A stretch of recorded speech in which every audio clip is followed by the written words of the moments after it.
So, Aurelia. This card's... I really like this card. I don't like the double red in its mana cost.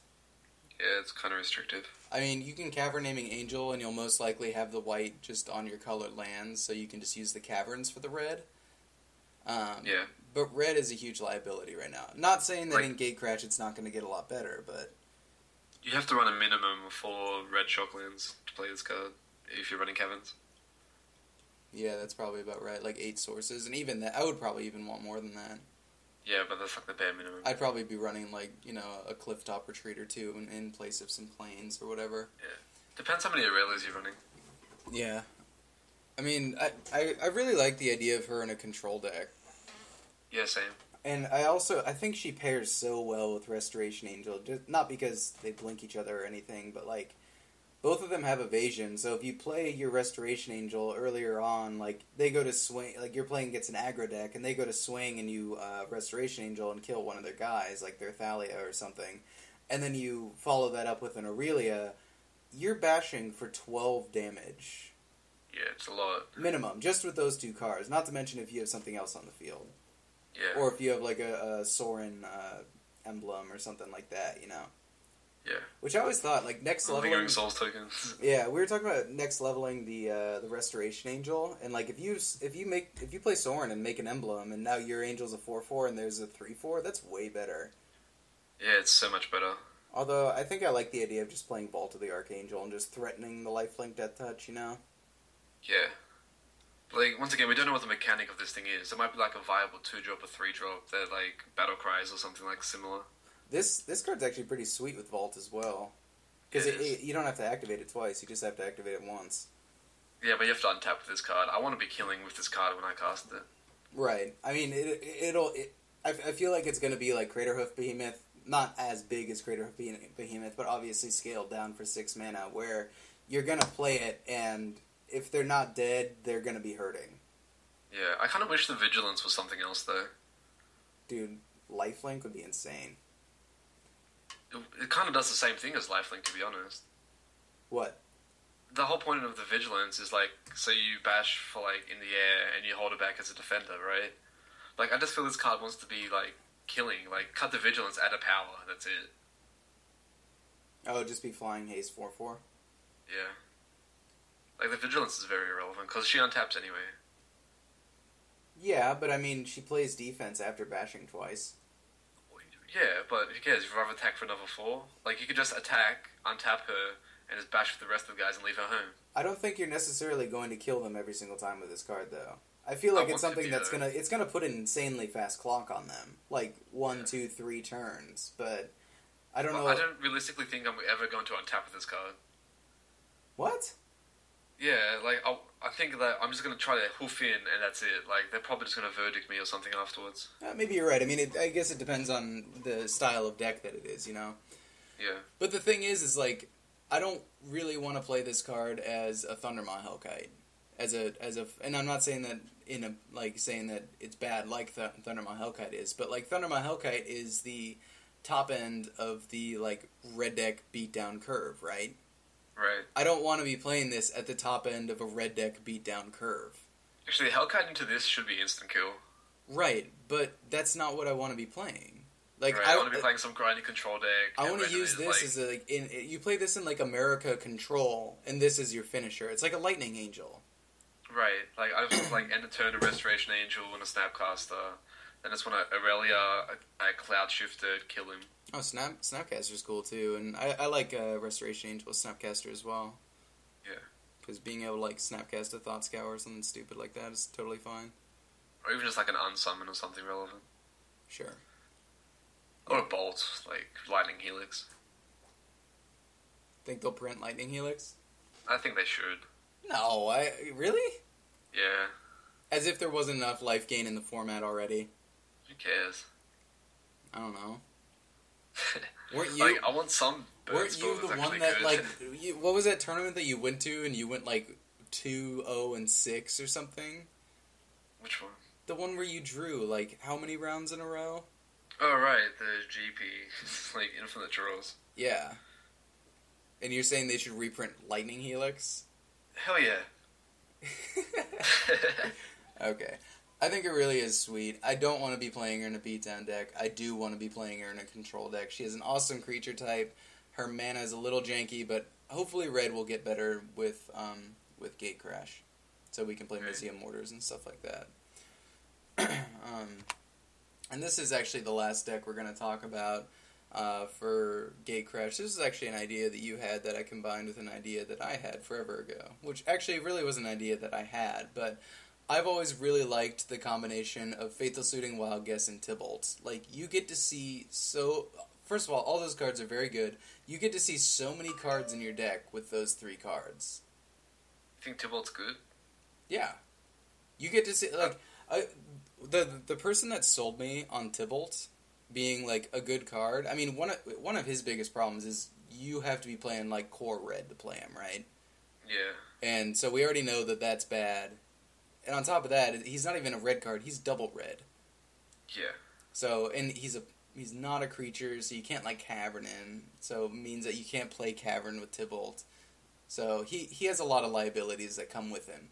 But none of those are relevant to, like, what he does. The person that sold me on this card when I was first in question about whether it was good or not was Owen Turtenwald wrote an article saying that if there was a button, like in Magic, if let's say in Magic there was just a rule that once a turn you could draw a card and discard a card at random at sorcery speed, how often would you use that ability? I don't know. When it costs me a card and a turn and in bad colors, probably not. But you get to, once it's out on turn 2, like you play it early enough that... But that's still costing you a card though, you're down card advantage. But you're on the play. Like if you're on the play and you play a Tybalt on turn 2 and then every turn for the rest of the game you get to draw a card and discard a card at random, like any time that you were going to miss a land drop you would snap press that button. Anytime you weren't playing your nut curve card you would snap press that button. For sure, but the thing is it actually costs you a card and a turn, which is important. Yeah, no, I agree. I mean, it's kind of like Faithful Suiting in that way though. Like Faithful Suiting costs you a card. Yeah, but it doesn't cost you an entire turn. It's a cheap 1 red mana. This is actually double red. This is 2. Yeah, but this Tybalt lives for longer. Not to mention, Tybalt's ultimate is really, really good.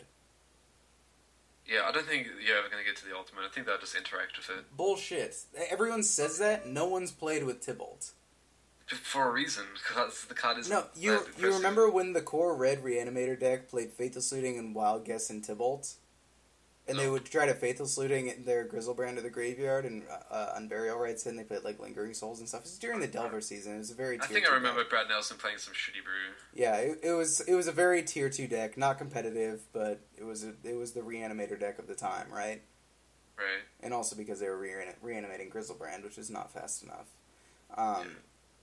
But like I remember playing games against that deck. There were so many times that he would just get up like. They would just get up to 6, and then go up to 7, and then 8, just because they didn't want to gain control of all the creatures. But his ultimate Zealous conscripts all of their creatures. Mm.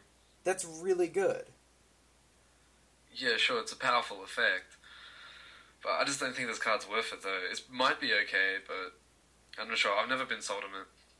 Like, I'd have to see it in action before I actually pass any final judgment on it. Okay, well, I really like those 3 cards together. I mean, the main reason I like those 3 cards is they're all the same color, so you could just be playing a deck of 25 mountains, and those could be the next card you'd be adding would obviously be Museum Mortars, but but it's like a core red deck, which is not good right now, but we don't know what's going to happen post-Gatecrash. But with those 3 cards, you would be able to see, like, your whole entire deck. Yeah, you should be able to see a fair amount of it. Like, if you have a 4 of a card in your deck, and you want to see it every single game, like, let's say, like, you were playing Splinter Twin. Yeah. Like, those 3 cards could viably find a 4 of Deceiver Exarch and a 4 of Splinter Twin. Yeah. Yeah, I guess. And not to the discard at random's kind of volatile. It's volatile, yeah, but, I mean, Wild Guess is awesome, because you pitch a card you don't need, and Faithless Looting is, Faithless Looting. I like Faithless Looting a lot. Me too. The other 2 are definitely worse than Faithless Looting. Yeah. But Tybalt's cool. He's a 2-drop Planeswalker, and I think that his effects are more powerful than people give him credit for. Fair. Wild Guess sucks to get counterspelled, but for 2 mana and it's a red draw spell, I think that's pretty sweet. Yep. The funny thing is like, they could print a card that that didn't have the first clause on Wild Guess that was just 2 blue, and no one would bitch that much about it. Yeah, It's funny. like strictly better divination. I know, it's funny how much shittier red is for no reason than blue. Well, there is a reason. You have to run mountains. Yeah. Yeah.